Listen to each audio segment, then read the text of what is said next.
আজ তো সকাল থেকে আমাদের এখানে বৃষ্টি শুরু হয়েছে, যার কারণে সকালবেলা থেকে ছাদে যাওয়ার একেবারেই সুযোগ পাইনি।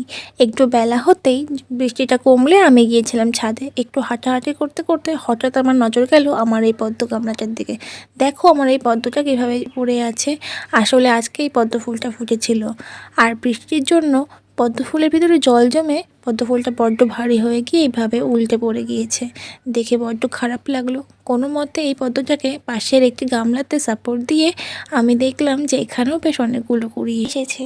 বাকি পদ্মগুলো দেখতে গিয়ে দেখি এখানে দেখো আমার এই পদ্মের রানাটা কীভাবে উঠে আছে জলের ওপরে, আর তার মাঝখানে একটা নতুন কুড়িও এসেছে। এটা দেখে একটু মনটাকে আশ্বস্ত করলাম। ও মা, হঠাৎ দেখি আমার এই পদ্ম গামলায় মোট 5টা কুড়ি ছিল, তার মধ্যে এই লাস্ট যে কুড়িটা এসেছিল সেই কুড়িটা কিন্তু শুকিয়ে গিয়েছে। এটা দেখে মনটা আবারও খারাপ হয়ে গেল। মনে হচ্ছে আজকে দিনটাই আমার ভালো নয়। নিজের গাছের ফুলগুলো এভাবে নষ্ট হয়ে যেতে দেখলে কারই বা ভালো লাগে বলো।